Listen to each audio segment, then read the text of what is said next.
Bismillahirrahmanirrahim. Assalamualaikum dan salam sejahtera. Terima kasih Tuan Pengerusi. Saya rasa saya minta izin nak cakap dalam bahasa Malaysia sebab kalau saya cakap bahasa Inggeris, slang Terengganu saya keluar, dan juga saya rasa tuan-tuan pun dah mula akan lagi tak faham apa yang saya cakap. Ya. Okey. Actually saya ingin mengucapkan ribuan terima kasih kepada penganjur kerana kalau ikutnya saya rasa saya tak layak duduk depan ni, because kalau ikut tengok biodata saya tu pendek je banding dengan yang lain. Tapi syukur Alhamdulillah saya dapat present juga tentang kegunaan application of geospatial technology in veterinary services. Untuk makluman, Jabatan Veterina Malaysia tak banyak guna geospatial technology. Saya buat ni semasa saya menjadi pengarah di Pulau Pinang, dan rakan baik saya Encik Suhaimi Saleh banyak membantu, dan juga sini saya ingin sebut Encik Rosli Harun di Jabatan Perancang Bandar Penang banyak membantu dengan geospatial technology in veterinary services. Okey, ini adalah Jabatan Veterina Pulau Pinang dengan GPS location ni. Kalau orang Penang tahulah lepas tu juru kona kanan jalan ala ke Bukit Tengah. Okey, ini GPS location. Okey, ini geoportal Penang yang kita produce di mana ini dengan kerjasama. Untuk makluman tuan-tuan dan puan-puan, di Penang sangat senang kalau nak buat geospatial punya projek, because kerjasama dengan SUK Negeri dan terutama PEGIS dan juga Jabatan Perancang Bandar semua, sebab selalu perkara-perkara ni selalu kena bayar duit. Tapi dengan jabatan-jabatan ni kebanyakannya saya bawa daging gusa Jabatan Veterina aje bagi kat depa, dan insya-Allah dapat bantuan. Okey, ini peta dalam geoportal di mana ini DBS Penang. Okey, tak nampak aku tak apa. Nanti saya pakai pointer. Okey.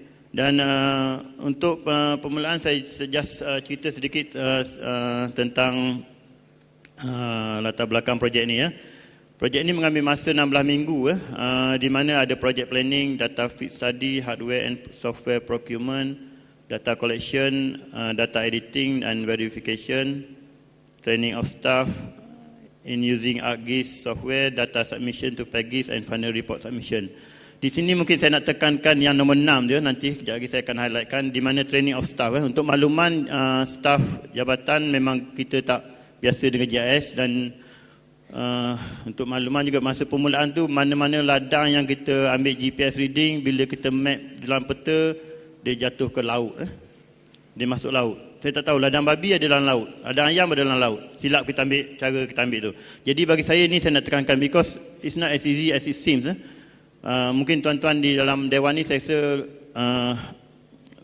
lebih banyak tahu daripada saya, tapi ini saya sebagai layman, saya nak cerita lebih kepada sebagai layman. Okay, ini yang saya cakap tadi, well trained personnel and up to date equipment. Yang ni kena well trained tu inverted comma, because ni memang banyak trial and error. Macam saya cakap tadi, masuk laut semua tu. Ada kat Jambatan Pulau Pinang pun ada ladangnya. Okey. Okey, dan ni training, ArcGIS training. Satu yang benda masalah kita adalah, walaupun saya dengan katakan Cik Suhaimi dan jabatan tu minat ni, saya sebagai pengarah masa tu bolehlah saya bagi arahan untuk training, tapi nak bagi the whole staff tu literate tentang kegunaan decision making, untuk guna dalam decision making geoportal map ni ambil masa juga.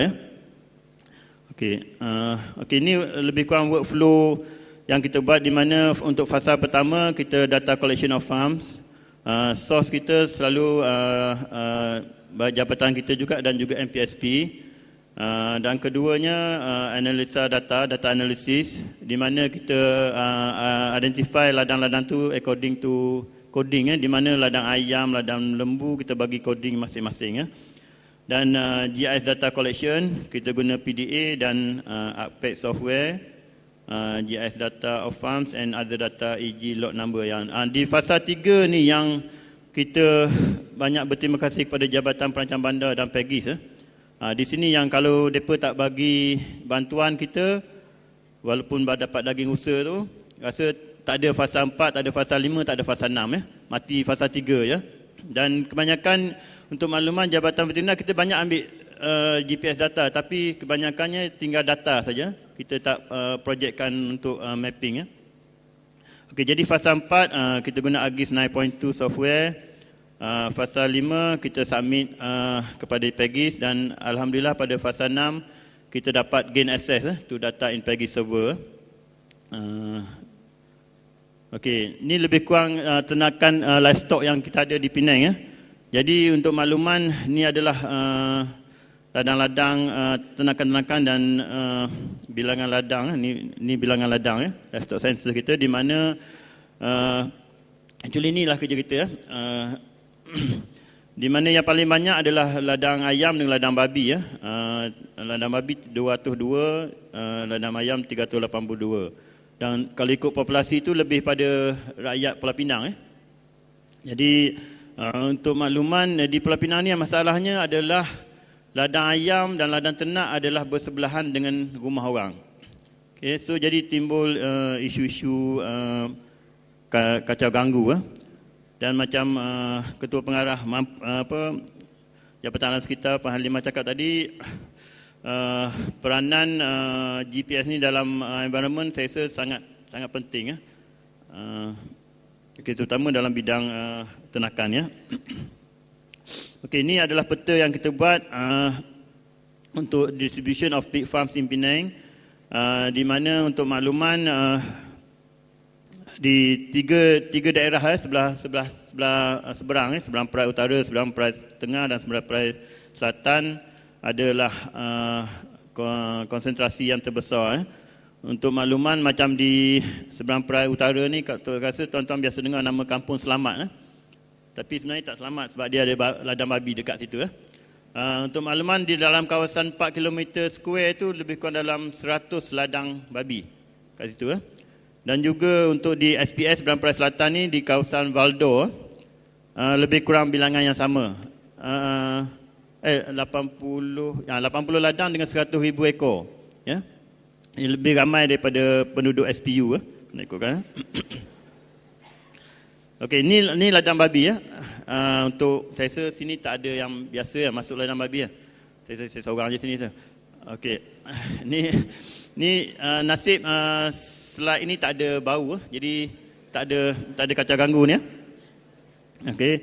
Ni ladang babi ni actually untuk ladang babi yang ibu Untuk makluman babi ni dia beranak 2 kali setengah setahun, kali beranak 8 hingga 9 ekor. Kata 10 lah jadi kalilah mana setahun tu mereka boleh dapat dalam 20-30 ekor anak untuk seekor ibu babi. Okey, ni peta di ladang babi di SPU di mana saya cerita tadi di kawasan Kampung Selamat ni. Okey, konsentrasi yang tu. Okey, ni peta untuk seberang Perai Tengah pun ada ladang babi di sini. Okey, ni di seberang Perai Selatan di mana saya sebut tadi Valdo Okey, selain daripada itu peta tentang distribution ladang ayam pun kita buat Ini untuk makluman yang saya beritahu ni adalah peta ladang ayam dengan babi di seberang Perai Selatan. Okey, ni ladang ayam. Okey, ladang ayam pun sama kacau ganggu sini selalu kacau ganggu lalat dengan kacau ganggu bau Okey, ini distribution dia di Penang. Untuk makluman di Georgetown tak ada ladang Georgetown Bandar Warisan tu tak ada ladang ayam, tak ada ladang babi Semua dah dikeluarkan. Okey, ini ladang ayam di seberang Perai Selatan pun di kawasan Valdo. Dan ni di seberang Perai Utara pun di area Kampung Selamat. Jadi dua nama ya, kalau tuan-tuan kalau tak ingat saya pun presentation ni, tapi ingat Kampung Selamat, Kampung Valdor pun cukup. Ya. Ini adalah tempat. Okey. Jadi satu daripada KPI jabatan kita adalah prevention and control of zoonotic and economic diseases of livestock. Actually ini tujuan utama masa mula-mula saya buat geoportal peta ni untuk disease control actually. Ya, di mana kita bila kita nak respon kepada disease control at site tu, macam ambil contoh HPI sesama burung, kita perlu tahu maklumat within less than half an hour lah, ya. Sebab kita nak buat decision tu. Kalau macam ambil contoh kalau HPI outbreak ya. Kalau macam ni kita ambil contoh, kalau ada point kita identify, kita ambil GPS location semua tu, dan within that 10-15 minit tu kita kena tahu berapa dalam area lebih kurang 1 km berapa ladang ayam ada, berapa rumah orang ada ayam, berapa semua tu. Dan so within that time, so bila kita buat peta ni, banyak sangat menolong kita dalam membuat decision making ni ya. Dan kita dapat detail info on ladang-ladang yang terlibat. Sebelum ni kita kena pergi rumah ke rumah ya, cari maklumat ya. Pakcik ada ayam berapa ekor, pakcik ada ayam tak? Sekarang ni kita tak payah sebab maklumat tu semua kita dah kumpulkan. Okey, yang ni untuk sampel case yang kedua, kegunaan map ni juga. Ni kita ambil di area SPU ya. Di mana bila kita highlightkan 2 km radius tu, kita boleh tahu maklumat-maklumat yang kita nak dapat tu. Okey, satu lagi selain penyakit ni adalah penyakit kuku dan mulut bukan penyakit yang mulut dan kuku di Sarawak tu ni yang dalam lembu. Okey, ini pun satu daripada kegunaan peta ni ya, bila kita buat GPS ni. Okey, di mana tahun saya dah lupa tahun bila, tapi ada outbreak FMD di sini. Tujuan kita bila dapat peta tentang FMD outbreak ni, kita kena buat vaccination, kita panggil ring vaccination, di mana kita kena vaccinate semua ternakan lembu, kambing, biri-biri daripada luar. Kalau macam daripada tengah ni, dari kita ambil 2 km dan kita ke dalam ya. Jadi bila kita ada peta ni, kita tahu maklumat-maklumat tu. Dan juga untuk di Penang ni yang leceh sikit sebab ladang babi dekat dengan ladang lembu Jadi bila lembu kena, babi pun kena ya. Babi ni leceh sikit. Satu sebab dia cepat berjangkit, dan satu lagi nak vaccinate tu dia bising sikit ya. Okey, dia suka jerit ya bila kita pegang dia. Okey, ni kuku dan mulut di barat daya di pulau. Okey, ini yang saya kata tadi, kuku dan mulut di ladang di babi ya. Di Penang ni 2010 jadi inilah kerja-kerja kita. Sekarang ni saya pakai cantik sikit duduk sini. Kalau tidak saya kena pakai comok sikit ya, duduk kerja dalam ni. Okey, jadi ini FMD Impex in Penang 2010 pun sama. Okey, ini yang peta yang saya cakap tadi. Yang di mana kita di sini kita boleh tahu terus ya, rumah-rumah, lot-lot rumah tu semua ya, maklumat ni. Dan maklumat ni yang banyak-banyak layer ni kita dapat daripada JPPD Penang ya. Yang ni. Okey, ni JE outbreak ya. Actually bukan JE outbreak tapi suspected Kita dapat maklumat daripada Kementerian Kesihatan bahawa ada orang admitted JE ya, suspected JE, tapi bukan JE Nipah dulu. Tapi before anything else kita terus kena dapat maklumat. Ya, jadi yang tu yang kita guna peta ni ya. Very very useful. Okey. Ni babi siap ya. Okey. Okey. Mula-mula memang kita nak buat untuk disease tapi bila dah peta itu canggih ya, banyak maklumat tu, kita pergi kepada mapping of livestock farms yang menyebabkan environmental pollution. Di Penang ni kalau yang satu yang bukan leceh lah actually, baguslah. Dia NGO dia cepat NGO ni dia ni belum apa-apa lagi dia dah report ke Ketua Menteri, ke Exco, masuk Sarawak. Jadi kita kena respon dengan cepat di mana kita kena bila tiba-tiba Exco ke SMS ni ada aduan bau, kacau ganggu bau di kawasan sekian, berapa ladang di situ, dan kita kena immediately dapatkan maklumat tu. Dan untuk maklumat di Penang ni yang pada tahun 2009 ada 10 area yang kita panggil hotspot. Tadi Jabatan Alam Sekitar ada hotspot, tapi tadi alam hotspot dia lain. Hotspot dia kebakaran. Ni kita ni hotspot yang ada kacau ganggu lalat dan bau. So these are the areas in Penang yang ada 10 tempat. Okey, jadi one of the yang main area tu Taman Juru High area. Yang ni yang lecehnya sebab apa? Sebab yang tukang komplain tu dia pandai internet. Jadi dia pandai email dan dia pandai email satu Malaysia. Yang tu yang susah sikit tu. Jadi bila dia email dia, kita kena respon. So yang bila kita respon dengan peta macam inilah. So nampaknya kita ni pun canggih juga kan. Walaupun depa komen tu. Jadi dalam kawasan yang Taman Juru ni kita boleh tahu berapa ladang ada. Dan untuk makluman dalam 5 km radius tu adalah ladang babi ada 2. Ladang ayam ada 20 within that area. Dan so this is the area 17 poultry farm, 2 pig farms surrounding Taman Juru High ni.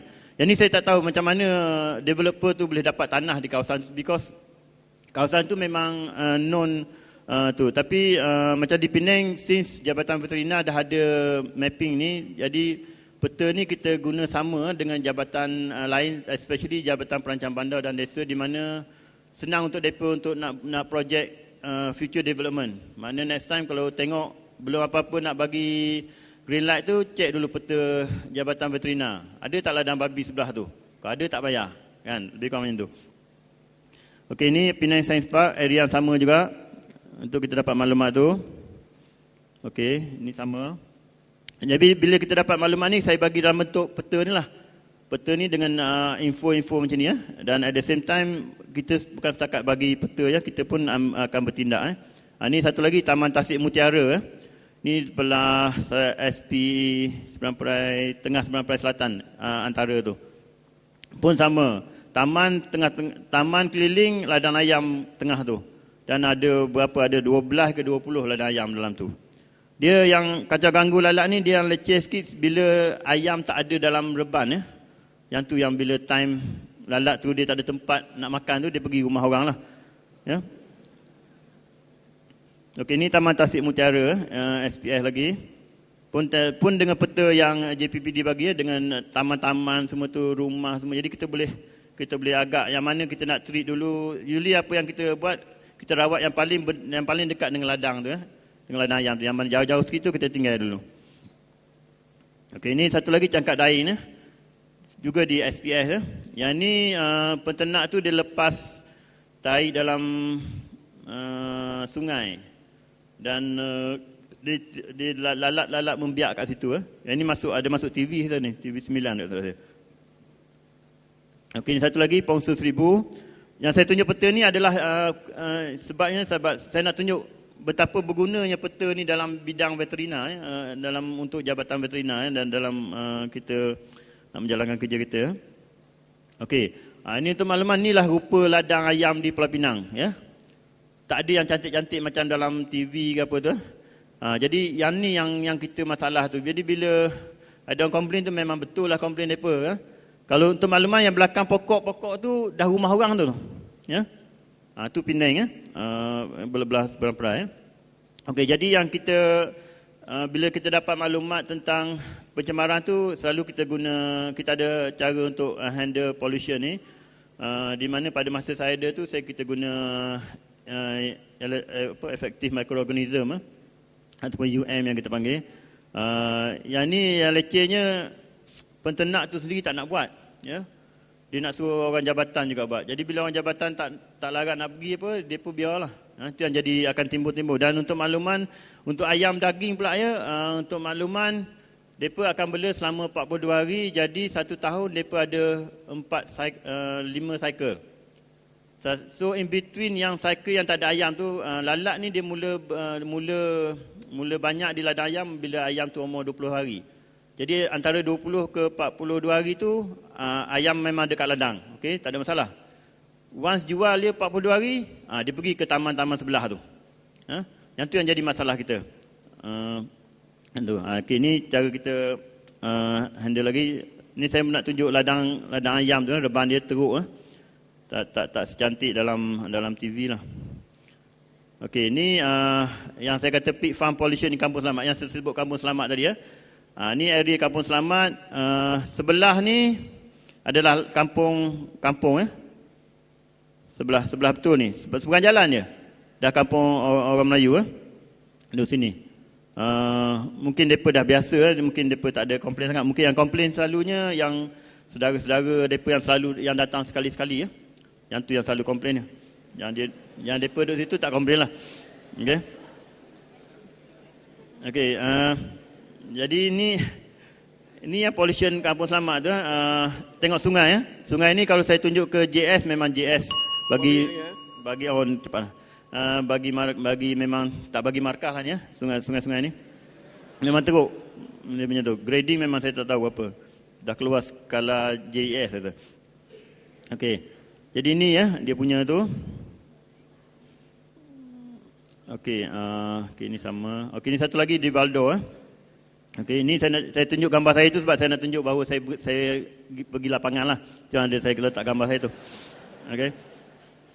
Okey, ni peta Valdo. Okey, ni sama. Ya, ni Tol Jawi satu lagi Tol Jawi, kalau biasa siapa orang Penang balik ke Penang, Tol Jawi keliling area tu ada at least 3 ladang babi. Bayar tol dia disambut dengan bau ada bau dia tu. Upah bayar tol. Okey. Selain pada kerja-kerja yang dua tu, pollution dengan penyakit, kita ada juga buat macam destruction of confiscated illegal material. Yang ni kita pakai peta, kita buat peta. Dan satu lagi kacau ganggu lembu berkeliaran ni di Georgetown lah terutama. Di mana lembu tu dia suka pergi Geni Drive sama. Dia jalan kat Geni Drive. Okey. Okey. Jadi saya sudahi dengan conclusion dia. Finally, geospatial technologies have proven to be a resourceful and effective tool for the benefit of the livestock industry, thus contributed significantly towards better decision making in developing a sustainable future. Okey, saya minta maaf kalau ada saya melawak tadi. Saya cuma nak bagi hilang ngantuk. Okey, terima kasih dan saya sudahi. Wabillahi taufiq wal hidayah. Wassalamualaikum warahmatullahi wabarakatuh. Terima kasih.